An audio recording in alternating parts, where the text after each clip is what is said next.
En el nombre del Padre, del Hijo, del Espíritu Santo, un solo Dios. Amén. En el Evangelio del día de hoy, estuvimos leyendo Juan capítulo 10, del 1 al 21.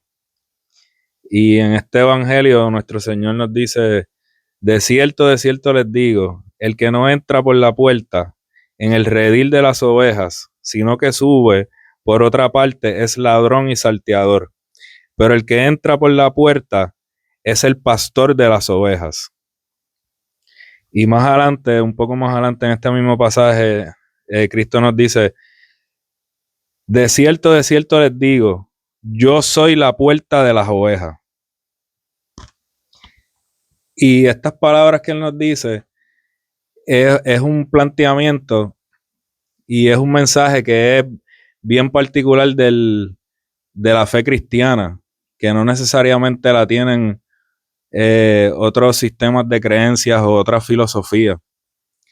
Porque hoy en día se dice mucho que hay muchos caminos para Dios, que, que hay diferentes caminos y un destino, como si todos los caminos en última instancia fueran equivalentes, como si todas las filosofías o muchas religiones en esencia fueran equivalentes.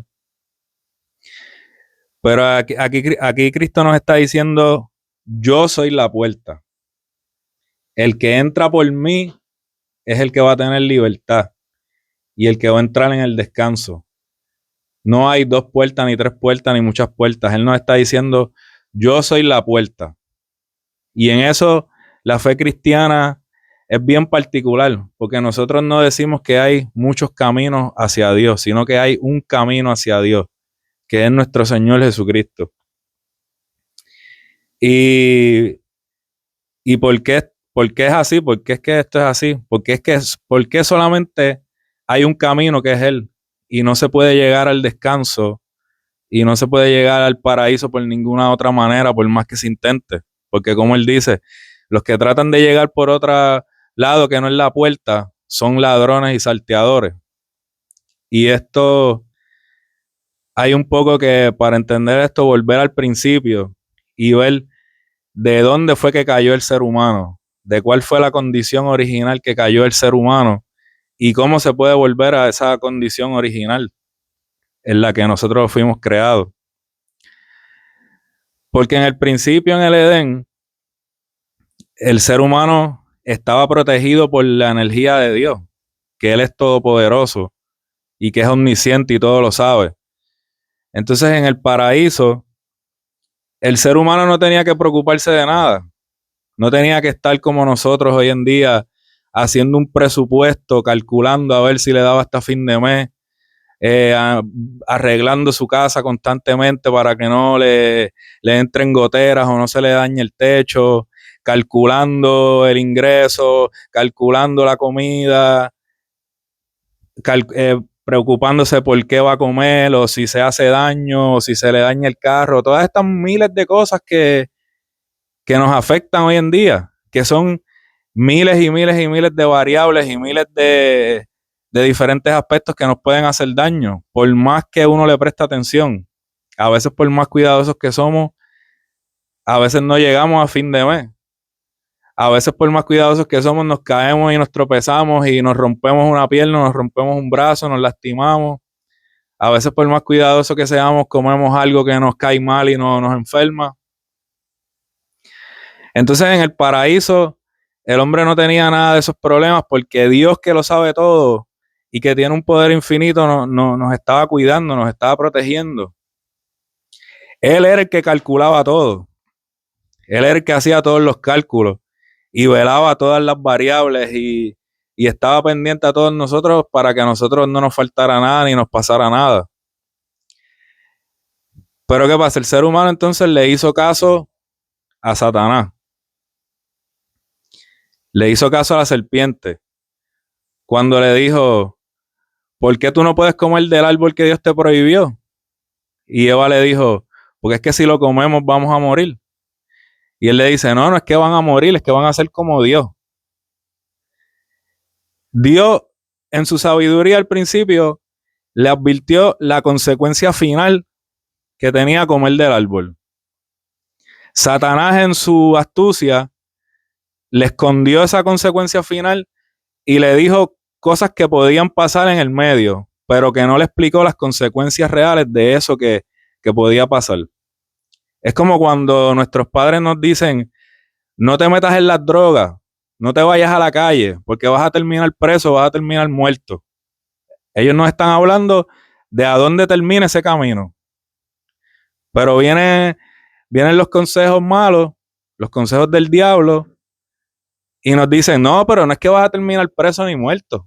Es que tú vas a ser libre y vas a tener mucho dinero y vas a poder hacer lo que te dé la gana. Y tus papás como que esa idea no les gusta.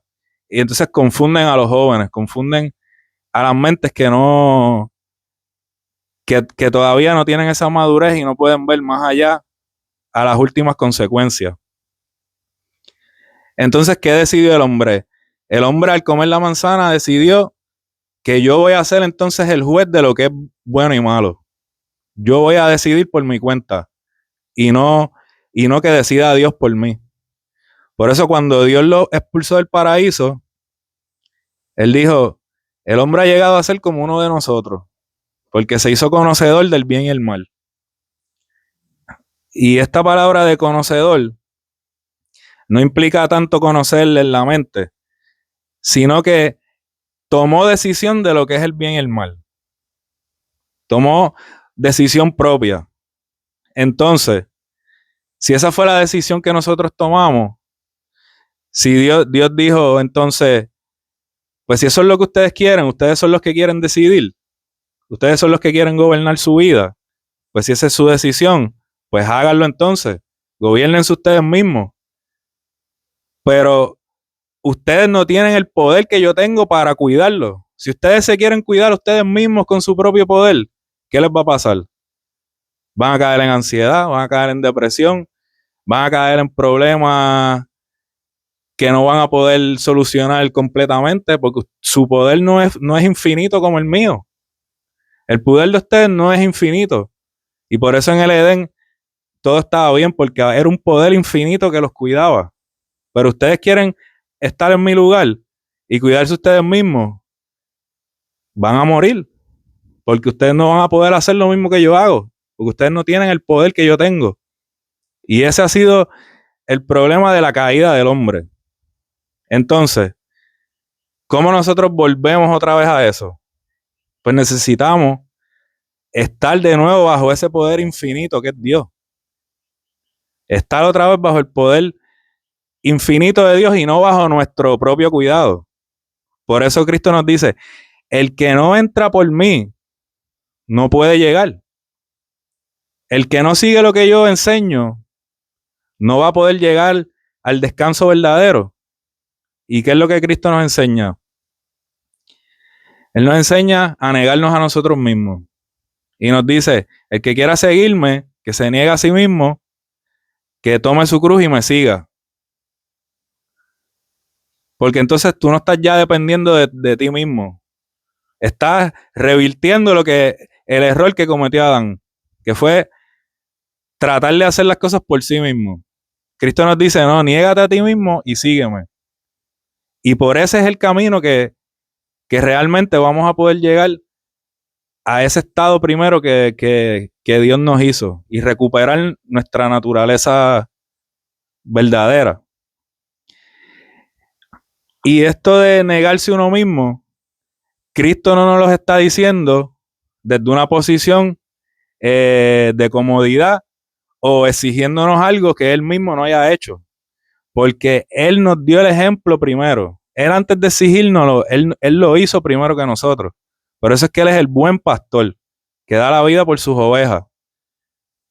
Y Él dice que va a sacar a las ovejas del redil y Él va a ir delante de las ovejas. Que eso es contrario a lo que hacen los pastores humanos. Que los pastores humanos envían primero el rebaño y ellos van detrás de las ovejas. Pero Cristo dice, yo voy a ir delante de ustedes. Y todo esto que yo les estoy pidiendo a ustedes, yo ya lo hice. Y lo hice primero. Porque Él mismo siendo Dios, tomó la condición de un siervo, tomó la condición de un ser humano, y no tan solo de cualquier humano, porque él no se hizo un rey para que lo sirvieran, ni se hizo alguien rico, ni se hizo alguien en una posición acomodada. Se hizo un sirviente de todo, y él no tenía nada material, no tenía casa, no tenía familia, no tenía comodidades, no tenía ni dónde descansar la cabeza, como él mismo dice.